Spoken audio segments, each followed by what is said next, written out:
आज मैं आप लोगों से एक ऐसे टॉपिक पे बात करने जा रहा हूँ जो मैंने अभी हाल फिलहाल में ही ऑब्जर्व किया है। मतलब यानी यही कोई पिछले 2-3 साल के अराउंड मैं बात करने जा रहा हूँ हमारे भारत के यूथ जनरेशन के बारे में। ये जो यूथ जनरेशन है हमारा, ये पूरी तरह से करप्ट हो चुका है, ये बर्बादी के कगार पे है। कैसे, आज मैं डिस्कस करूँगा इस वीडियो में। अगर आप एक यूथ हैं तो आपको ये वीडियो पूरा देखना चाहिए। मैं बात करता हूँ इंग्लैंड के एक छोटे से कहानी के बारे में। ये कहानी पूरे इंग्लैंड के इकोनॉमिक्स का है। इंग्लैंड में जो यूथ हैं जो कि 18 साल, 19 साल, 20 साल के आसपास जो कॉलेज जाते हैं, उन्हें वहाँ के बैंक्स क्रेडिट कार्ड ऑफ़र कर देते हैं। काफ़ी यंग एज में क्रेडिट कार्ड लेके जब उनके पास जॉब का भी ऑफ़र नहीं रहता या किसी भी तरह से पार्ट टाइम जॉब नहीं भी करते हैं तो भी उनको बैंक क्रेडिट कार्ड प्रोवाइड कर देता है। अब जो बच्चों लोग के पास क्रेडिट कार्ड आ जाता है और जिनके पास सोर्स ऑफ इनकम जीरो है, वो भी अपने क्रेडिट कार्ड को वैसे यूज़ करते हैं जैसे एक नॉर्मल एम्प्लॉयड, किसी भी कंपनी का एम्प्लॉयड बंदा यूज़ करता है, जिसके बारे में वो कभी सोच नहीं रहे कि इसको रीपे कैसे करेंगे। आगे चल के ये हो रहा है कि इंग्लैंड के जो यूथ हैं जो 20, 21, 22, 23, 24, 25 साल तक हैं, जिनको जो अभी जॉब नहीं कर पा रहे, वो क्रेडिट कार्ड को मैक्सिमम एक्सप्लॉइट कर रहे हैं। एक्सप्लॉइट से मेरा मतलब ये है कि वो अपने क्रेडिट कार्ड से ऐसा खर्च कर रहे हैं जिनको वो चुकाने के बारे में सोच भी नहीं रहे हैं। अब हो क्या रहा है, क्रेडिट कार्ड्स का बिल बढ़ते जा रहा है और क्योंकि अपना इंस्टॉलमेंट या अपना क्रेडिट कार्ड का बिल ना जमा करने पे अगले महीना क्रेडिट कार्ड का बिल और बढ़ जा रहा है, उसमें इंटरेस्ट और जुड़ जा रहा है। धीरे धीरे क्रेडिट कार्ड का बिल और बढ़ जा रहा है। अब एक ऐसा टाइम आ रहा है जब बच्चों लोग के पास क्रेडिट कार्ड का बिल पे करने का वापस पैसा ही नहीं है, क्योंकि उनको जॉब तो मिला ही नहीं और वो अपना क्रेडिट कार्ड खर्च किए आराम से 1-2 साल, 3 साल, 4 साल। अब बच्चे लोग ये सोच रहे हैं कि मैं उस क्रेडिट कार्ड का बिल इस क्रेडिट कार्ड से चुका दूँ। अब वो सोच रहे हैं कि चलो जॉब भी मिल गया है तो जॉब का जो सैलरी आएगा उससे मैं धीरे धीरे ये बिल को वापस चुका दूंगा और मेरा लाइफ एकदम सेटल हो जाएगा। बट इसमें हो क्या रहा है कि जब वो जॉब करना स्टार्ट कर रहे हैं तो वो जो नया क्रेडिट कार्ड ले रहे हैं उससे तो पुराना बिल क्लियर हो गया, बट उस पर वो पेंडिंग अमाउंट तो ड्यू है। इसके बाद भी वो जॉब कर रहे हैं तो जॉब के साथ साथ वो अपना खर्चा फिर से कर रहे हैं और उनका जो मंथली सैलरी आ रहा है उससे वो क्रेडिट कार्ड का बिल वापस रीपे नहीं कर पा रहे हैं। अब हो क्या रहा है, एक क्रेडिट कार्ड का बिल ऑलरेडी हो चुका था, दूसरा क्रेडिट कार्ड से मैंने पहला क्रेडिट कार्ड का बिल चुका दिया, अब दूसरा क्रेडिट कार्ड का बिल और बढ़ते गया, तब जाके तीसरा बैंक ऑफर करता है कि आप मेरा नया क्रेडिट कार्ड ले लीजिए और आप अपना पुराना क्रेडिट कार्ड का बिल सारा चुका दीजिए। अब लोग सोच रहे हैं कि चलो ठीक है, इस बार मैं अपना बजट अच्छे से ऑप्टिमाइज करूंगा और सेकंड क्रेडिट कार्ड का बिल अच्छे से चुका दूंगा और थर्ड क्रेडिट कार्ड को ज़्यादा यूज़ नहीं करूंगा। धीरे धीरे उन्हीं लोगों का अपना स्पेंडिंग हैबिट के कारण ये हो रहा है डिफरेंस कि वो अपना पहला दूसरा क्रेडिट कार्ड का जो बिल थर्ड क्रेडिट कार्ड में ले आ चुके हैं उसका भी बिल चुकाए नहीं, वो भी अब धीरे धीरे बढ़ते जाएगा और एक ऐसा वक्त आ जा रहा है जब उनके पास पैसा नहीं होता है। अब जब उनके पास पैसा नहीं होता है तो एक कंपनी का कॉल आता है जो कि वहाँ के कंसल्टिंग कंपनी है। ये कंपनी कहते हैं कि आपके पास क्रेडिट कार्ड का आपका बिल बहुत बढ़ चुका है, आप इसको कैसे पे करेंगे। अब बात करें अगर बैंक का, जो थर्ड क्रेडिट कार्ड वाला बैंक है वो लीगल एक्शन लेने को तैयार है क्योंकि बिल बहुत ज़्यादा बढ़ चुका है और टाइम देने के बाद भी बिल जमा नहीं हुआ है। तो वही कंसल्टिंग कंपनी यूथ को ये एडवाइस कर रहा है कि आप अपने आप को बैंकरप्ट डिक्लेयर कर दो। अगर आप अपने आप को बैंकरप्ट डिक्लेयर करते हो और इंसॉल्वेंसी का केसेस चलना स्टार्ट होता है तो बैंक से आपका सारा लोन जो कि आपके क्रेडिट कार्ड पे पेमेंट ड्यू है वो एक बार में माफ़। हुआ क्या, मैंने दूसरा क्रेडिट कार्ड से पहला क्रेडिट कार्ड का बिल पे कर दिया, तीसरे क्रेडिट कार्ड से दूसरे कार्ड का बिल पे किया, चलिए मान लेते हैं कि इसके थोड़े बीच में थोड़ा पैसा मैंने पे भी किया है but overall due amount left है।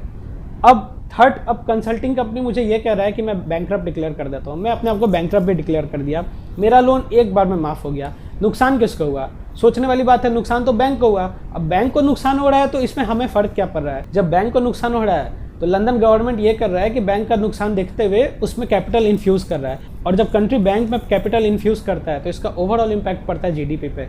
तो लंदन का इकोनॉमी लंदन के यूथ और लंदन के पॉपुलेशन के कारण ही डाउन हो रहा है। चलिए, ये कहानी सुन के आप लोगों को लग रहा होगा कि ठीक है ये तो लंदन की कहानी थी, इससे हमें क्या फ़र्क पड़ रहा है। अब मैं बात करता हूँ अमेरिका के बारे में। कुछ साल पहले तक अमेरिका में भी सेविंग कल्चर नहीं था, यानी कि जो पैसा आप खुद से सेव कर रहे हैं वही आपका रिटायरमेंट प्लान है। लेकिन कुछ साल पहले अमेरिका ने ये डिसीजन लिया कि नहीं, हमें डिफाइंड बेनिफिट्स लाना। डिफाइंड बेनिफिट्स में ये हो रहा है कि अमेरिकन गवर्नमेंट अपने एम्प्लॉयर सबको कह रहा है कि आप अपना एम्प्लॉय के लिए कंट्रीब्यूशन करें, यानी कि उनके रिटायरमेंट के लिए पैसा जमा करें और उनका सैलरी से भी पैसा काटे, जो कि हमारे इंडिया में ईपीएफ के तरह चलता है। उसके कुछ ही साल बाद आया डिफाइंड कंट्रीब्यूशन, जिसे अमेरिका में काफ़ी लोग 401 के प्लान से जानते हैं। वहीं अमेरिका का बात करें, यानी अमेरिकन गवर्नमेंट अब सेविंग कल्चर को प्रोत्साहित कर रहा है, मोटिवेट कर रहा है कि आप सेविंग करो अपने बुढ़ापा के लिए, अपने रिटायरमेंट के लिए। बट वहीं दूसरे साइड इंडियन कल्चर अब वेस्टर्न इकोनॉमी को कॉपी करने लगा है। हमारे इंडिया के यूथ जो कि अपने पेरेंट्स से ही सीखे हैं कि हमें अपने बुढ़ापे के लिए सेविंग करना चाहिए, सेविंग का किसी भी तरह का रूल बनाना चाहिए कि हम अपना सैलरी का 30% सेव करेंगे या कुछ भी रूल बना के सेव करना चाहिए। बट वेस्टर्न कल्चर को कॉपी करने के चक्कर में अब हमारा इंडिया यूथ कैसे जी रहा है? हमारे पास आ गया ऐप बेस्ड सोशल लाइफ, यानी कि अगर हमें भूख लगा है और खाना घर में उपलब्ध नहीं है या हमें खाना बनाने का मन नहीं है तो हम चुपचाप मोबाइल उठाते हैं, जोमेटो, स्विगी, फूड पांडा आराम से यूज़ करते हैं और फूड ऑर्डर कर लेते हैं। दूसरी तरफ दूर जाना है, बस में नहीं ट्रैवल करेंगे, कैब बुक करेंगे। कपड़ा धोना है, उसके लिए ऐप। कुछ भी करना है, उसके लिए ऐप। गाड़ी चाहिए, जूम कार्ड। मूवी टिकट है, पेटीएम, फ़ोनपे, हज़ारों तरह के ऐप्स आ चुके हैं। मैं ऐप्स के खिलाफ नहीं बोल रहा हूँ, मैं इंडियन यूथ के बारे में बोल रहा हूँ। इंडियन यूथ के स्पेंडिंग हैबिट में काफ़ी चेंजेस आ गया। हमारे पहले जनरेशन जो सेविंग्स को प्रोत्साहित कर रहे थे, आज का जनरेशन हमारा सोचता है कि जैसे हो खुशी से जियो और जीने दो, यानी कि जितना पैसा है आराम से लग्जरी लाइफ एंजॉय करो और इसी को स्पेंड करके वो काफ़ी खुश हो रहे हैं। इसी स्पेंडिंग कल्चर को इंडिया वाला बहुत आराम से अडेप्ट कर लेता है। ये कहते हैं कि वेस्टर्न कल्चर हमारे इंडिया जैसे कंट्री से काफ़ी कुछ सीख के अपने में बदलाव कर रहा है और हम दूसरी तरफ वेस्टर्न कल्चर को अपना रहे हैं जो कि पहले से बर्बाद है। लोगों ने अपना स्पेंडिंग हैबिट चेंज कर दिया है। अब लोग क्रेडिट कार्ड पे जीना स्टार्ट कर दिया है। बहुत लोग क्रेडिट कार्ड यूज़ करना ठीक से जानते भी नहीं है।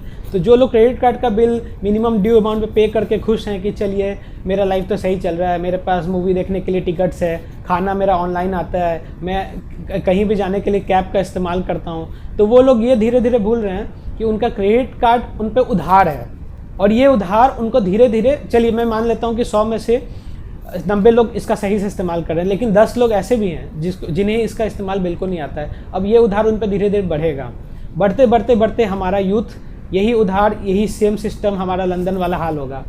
हमारा यूथ अपने आप को बैंकरप्ट डिक्लेयर करेगा क्योंकि जब बैंक लीगल केस पे आएगा तो बैंक मर्सी नहीं करता है। सो ये बात मुझे काफ़ी हैरान करने वाला लगा हमारे यूथ के बारे में, जो एप्पल आईफोन खरीदने का लेटेस्ट वर्जन ईएमआई पे लेने को तैयार हैं, जो OnePlus का लेटेस्ट मॉडल मोबाइल लेने को तैयार हैं। वो एक ऐसा आइटम पे मैक्सिमम स्पेंड कर रहे हैं जो कि पहले से ही एक डिप्रिसिएटिंग एसेट है। यानी मोबाइल जैसे ही हम लोग खरीदते हैं 70,000 का, दुकान से निकलते ही उसका प्राइस हो जाता है 55,000, 50,000। तो आपको क्या लगता है कि आप सही कर रहे हैं? अब मैं किसी के खिलाफ नहीं बात कर रहा हूँ, मैं बस इतना बता रहा हूँ कि हमारे यूथ को ये बात जागना पड़ेगा कि जहाँ दूसरे कंट्रीज़ लोग अच्छे अच्छे इकोनॉमी पॉलिसीज़ को अडॉप्ट कर रहे हैं, लोग डेट बेस्ड कल्चर से सेविंग बेस्ड कल्चर पे मूव कर रहे हैं। दूसरी तरफ हमारा कंट्री जो कि पहले सेविंग कल्चर का नामी कंट्री था, क्योंकि एक सेविंग कल्चर को हम फॉलो करते थे बहुत इंटेंसली, अब हमारे यूथ के पास ऐसा कुछ बचने वाला है नहीं। उनको 2 लाख रुपया महीना मिल जाए या 20,000 रुपया महीना मिल जाए, उनको लगता है कि उनका जो सैलरी आ रहा है वो उनको अभी प्रेजेंट में जीने के लिए आ रहा है, क्योंकि फ्यूचर का पता नहीं। लेकिन वो ये बात भूल रहे हैं कि उनका फ्यूचर उनके कंट्री का फ्यूचर है। तो अगर आप अपना फ्यूचर को सिक्योर नहीं करते हैं, आप अपना पैसे को ऑप्टिमाइज नहीं करते हैं, आप अपना स्पेंडिंग हैबिट चेंज नहीं करते हैं, आपके कंट्री का जीडीपी गिरेगा, आपका कंट्री इकोनॉमिकल पीछे होगा। लोग कहते रह जाएंगे कि इंडिया सुपर पावर बनेगा, सुपर पावर बनेगा। कैसे बनेगा वो हमारे यूथ को डिसाइड करना है। तो आज इसी कंसर्न के साथ मैं आज का वीडियो यहीं पर समाप्त करना चाहता हूँ। मैं चाहता हूँ आप 2 मिनट जरूर अपने दिन का निकालें और सोचें इस बारे में कि हमारा यूथ किस साइड जा रहा है, हमारे कंट्री का जीडीपी कैसे बढ़ेगा, हमारे कंट्री में जो स्पेंडिंग कल्चर आ रहा है इस पर कैसे काम करके ठीक करेंगे। और इसी के साथ आज मैं एक बुक रिकमेंड करता हूँ आप लोग को, rich dad increase your financial IQ by Robert T Kiyosaki. इसे ज़रूर पढ़िए। अगले वीडियो में किसी और टॉपिक के साथ मिलूंगा मैं, तब तक के लिए stay strong and keep going.